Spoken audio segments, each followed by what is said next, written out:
हासिल साहब, जिस तरह से आदिल साहब ये कह रहे हैं कि इस तमाम सूरत हाल का इलेक्शन कमीशन जिम्मेदार है। इससे पहले हमने देखा कि तमाम पार्टियों के हल्का बंदियों के हवाले से तहफ़्फ़ुज़ात हैं, जिसमें MQM है, पीपल्स पार्टी है, अब तो नून लीग भी जो है वो हल्का बंदियों के हवाले से जो है वो तहफ़्फ़ुज़ात रखती है। तो अब आप क्या ये सूरत हाल देख रहे हैं कि अगर तमाम पार्टियों के तहफ़्फ़ुज़ात अगर दूर नहीं किए जाते तो इंतखाबात पर इसके असरअंदाज नहीं होगी ये तमाम सूरत हाल?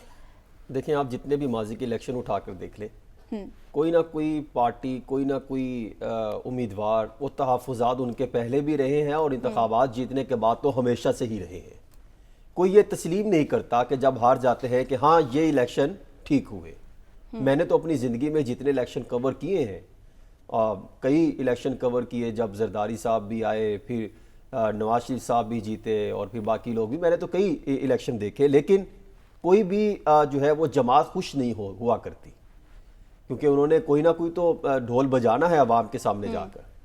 असल में मसला यह है कि हम बात कर रहे थे आइन और कानून की। आइन के मुताबिक तो 90 दिन के अंदर इंतखाबात होने हैं।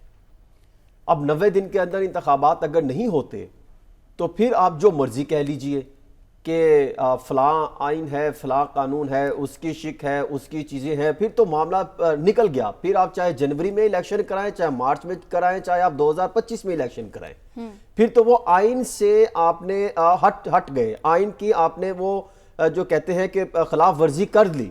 90 दिन का इलेक्शन नहीं हुआ। अब जब इस पर करारदाद भी पास हो चुकी है, सेनेट में मुश्तरका तौर पर करारदाद पास हुई थी इसी दौरे हुकूमत में, तो जब वो उसकी खिलाफ वर्जी होती है तो फिर आपको याद है कि एक इसके हवाले से कानून भी पास हुआ है मेरे ख्याल में कि जो पार्लियामेंट की अहकामात पर अमल दरामद ना करे और उनकी अहकामात की खिलाफ वर्जी करे, तो यूं करारदाद पर जो अमल दरामद था कि मुकर्रर वक्त पर इंतखाबात कराना, तो फिर इलेक्शन कमीशन ऑफ पाकिस्तान के खिलाफ भी कार्रवाई शुरू हो सकती है। फिर जो भी मुतलका ज़िम्मेदारान है उनके खिलाफ भी कार्रवाई हो सकती है कि भाई आपका काम इलेक्शन कराना था, आप क्यों नहीं कराए। एक नया पंडोरा बॉक्स खुल जाएगा। यूं कहना कि आईनी और कानूनी मामलात इलेक्शन के बाद खत्म हो जाएंगे, मेरे ख्याल में ये रुकेंगे नहीं अगर आप 90 दिन के अंदर इंतखाबात नहीं कराते। और दूसरी बात, सियासी जमातें जो आज ये कह रही हैं कि फलां सर्दी हो जाएगी, किसी हल्के में गर्मी होगी, किसी हल्के में हालात बेहतर नहीं होंगे, किसी हल्के में जो है वो कोई ना कोई मामला निकल आएगा या सीवरेज का निज़ाम निकल आएगा, तो ये वो उनके हले बहाने हैं।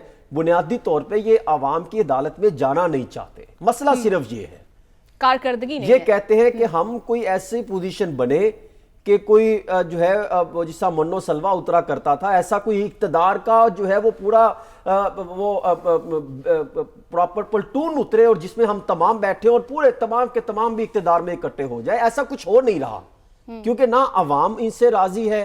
फिर होगा क्या? फिर होगा ये कि जिस फाफर ने रिपोर्ट जारी की है, अब देखे वो ये कहते हैं कि आपने हल्का बंदियां 10% के हिसाब से जो करनी थी, वो इलेक्शन का वो 2017 के एक्ट के मुताबिक फिर कुछ तरमीम उसमें उसके मुताबिक कहते हैं।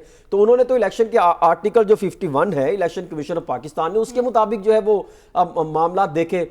तो ये देखना कि फला हल्का बड़ा है, फला हल्का छोटा है, इसमें इतराजात तो बनेंगे। आपको पता है कि 568 जो है वो हल्के भारत में है, वहां पर भी जो है वो 18 लाख का हल्का है। सियासी जमातों के जो तहफ़्फ़ुज़ात है यकीनन उसको वो पूरा भी करे।